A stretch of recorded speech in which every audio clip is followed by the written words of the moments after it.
to the fourth episode of the Kid Broadway podcast, intimate conversations with community and professional actors and Broadway news. Today we are chatting with James Everts.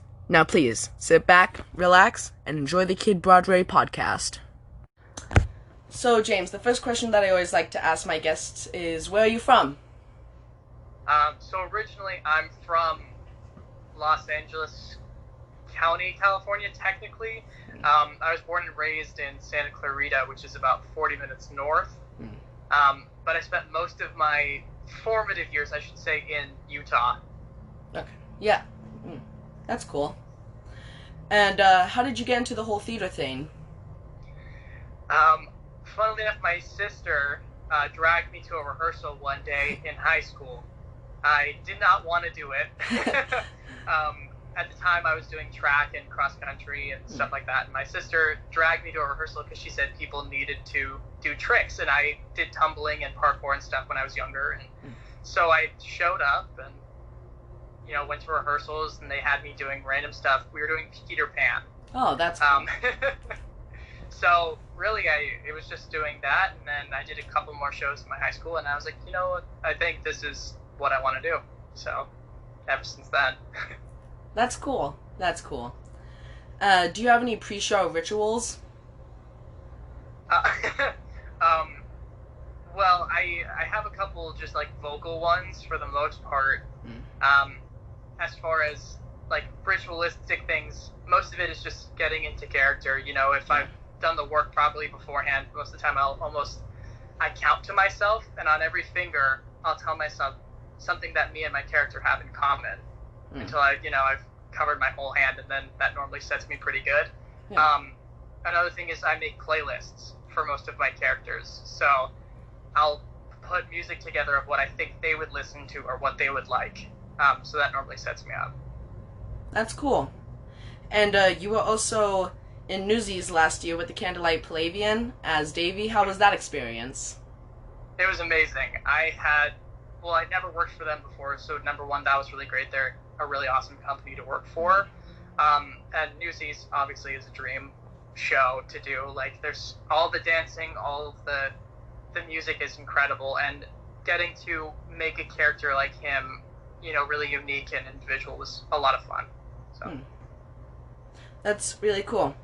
And what was the most challenging part of Newsies?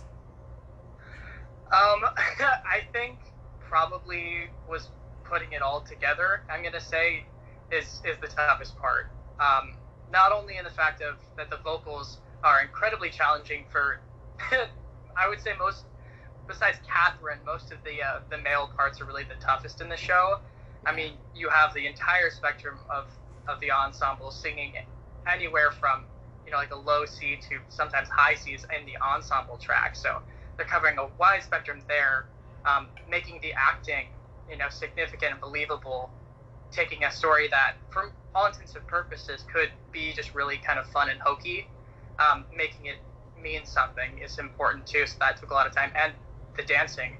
I've seen a couple productions of Newsies before we did ours, and I've never seen a Davy do as much dancing as they had me doing, which was a pleasure, but it was more work. Yeah. And then you were also in West Side Story at the five-star theatricals as Pepe. How was that? That was a blast. It was incredible. I had never worked with choral or choreography before, but I'd worked with our director, Larry, before while I was in college. And working with that team was fantastic. The company itself was really great. They gave us plenty of time to make sure that everything before every single show was safe and organized, and it was nice because I got to be one of the fight captains for the show as well, so having the actual time to make sure that everything felt safe and appropriate was a blessing. So West Side Story is one of my favorites. I see it as like a kind of a modern version of like Romeo and Juliet, kind of. Oh yeah. Yeah. Oh yeah. No, you're spot on.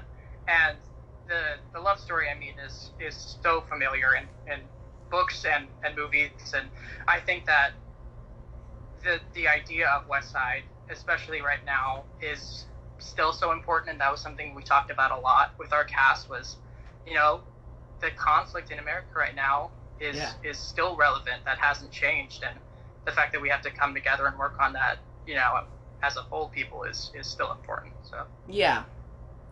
And then you were also in Chicago at the Atwood Concert Hall, and you were Fred Casey and one of the dancers. How was that? It was a blast. I've never been to Alaska before. The locals were saying that it was warm for this time of year. We went in February. It was 4 degrees most of the time. The high we got, I think, while we were there was 12 degrees. So, but the experience itself was incredible. I didn't ever think I would get to do Chicago. I before college had no dance training before, so it definitely was something I didn't think was feasible for me. But our choreographer Leslie Stevens was incredible, and our assistant was great. Everyone just had a lot of support for the whole cast. The whole experience of the trip and getting to see the city and meet people there, and actually having really big crowds turn out and be really supportive was really cool. Yeah. So, and Chicago is, again, also one of my favorites. It's very not child-friendly, but it's very good. I was gonna say, I don't know when you first watched it or listened to it, but it's definitely a little bit more of an adult show. Yeah. Than Newsies. And do you have anyone that motivates you in the theater world? Yeah, I mean, definitely. That's a big question. That's a loaded question. I mean, I think it's important to reach back to the greats as far as, you know, acting is concerned, and some of my inspirations in the film world and for stage, you know, has always been people like Marlon Brando, Sir Ian McKellen, Idris Elba. He took a spin. I think there's plenty of people going to all types, not even just musical theater, but acting as well. Cynthia Erivo, I think I've watched her clip of I'm Here from the revival of The Color Purple probably over 300 times. So, yeah, I mean, and I can't not say, you know, like Jeremy Jordan and Aaron Tveit, because, you know, those are the guys that are doing roles that I aspire to do and, you know, doing great work. I think Corey Cott, so. Yeah, and we're gonna wrap up here in a minute, but I just have like one more question. What advice would you give to your younger self and younger people listening now? I would say, even though like working on your craft at an earlier age ends up making things, I think, a little bit easier, I would say that no matter what time you come into the arts, despite what people tell you, like, you're gonna find your place and your time when you're supposed to. Mm-hmm. And I think that the beauty of not everyone coming into it at the same time is that you really get to you get to have a different perspective than people who do. And I think that part of the reason why I feel so confident in the characters that I'm able to create and the roles that I'm able to play is because I have experiences outside of art as well. Mm-hmm. So to my younger self and to people who feel like they wish they had done stuff sooner, just know that, like, your path is your path, and, you know, whatever time you get to do what makes you happiest and what makes, you know, is your passion, I think you're going to get there when the time is right. So yeah, that's good. And do you have anything coming up right now? Any projects happening? Well, because of the whole, you know, COVID-19 situation, most of the industry is shut down.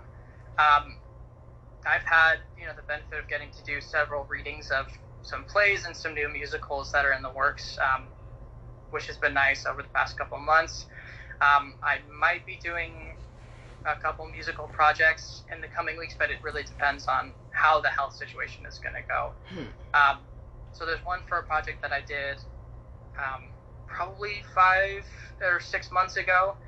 We did a reading of a new musical, and they want to do a new project in like the coming month and a half. So depending on the situation, I might be doing that. And then, I just recently did a reading of a play about 2 weeks ago. So that's cool. And so we can find you on Instagram at James F. Everts and on Twitter at James Everts. Is there anywhere else we can find you? Those are the main two. I have James F. Everts on Facebook as well. I know most people just use Facebook to talk to family, so I don't normally promote that one as much. I have my website, which is just my first name, last name, so jameseverts.com. And I update that as much as I can. Yeah. So, thank you, James, for coming on the podcast. And yeah, of course. Yeah, thank you.